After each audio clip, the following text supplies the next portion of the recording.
So hello everyone. आणि आजपासून दिवाळी सुरू होते, तर मी ना एक एक्सपेरिमेंट ट्राय करणार आहे.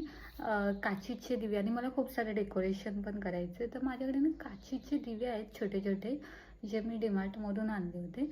बट त्यात ना एक प्रॉब्लेम आहे, त्यात मोल्डच नाही.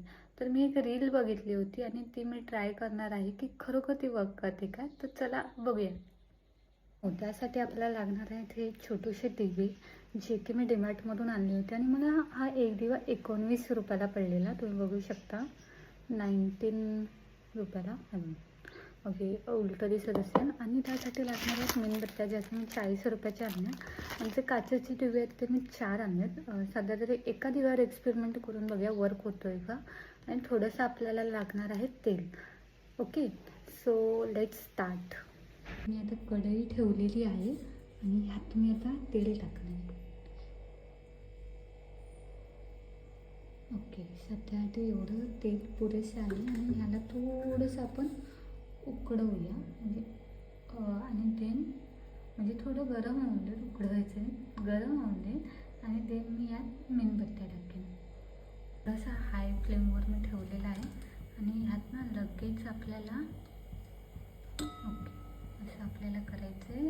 आणि देन ते विकते, आणि देन आपल्याला ते म्हणजे मिक्स करायचं. आणि त्याच्यातला मी दोरा, आता मी हाताने एका हाताने ते हे करते, तर दोरा आपल्याला तो काढून घ्यायचा आहे आणि तो याच्यात टाकायचा आहे. ओके, सो इथे 4 मेणबत्त्या मी टाकलेल्या आहेत आणि ह्यातला मला दोरा काढायचा होता. ओके, हा आपल्याला एक दोरा भेटला आहे. मला तेलाची जाम भीती वाटते. ओके, सो हा एक मी दोरा काढून घेतला आणि एका ह्याच्यात टाकला आहे. ओके, सो असा व्यवस्थित तो ठेवायचा आहे.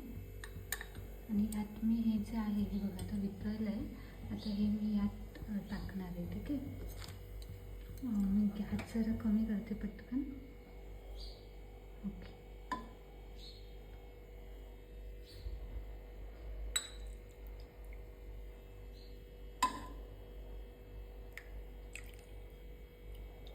सो आता हे प्रचंड गरम आहे आणि ह्यात मी ओतून ठेवलेलं आहे.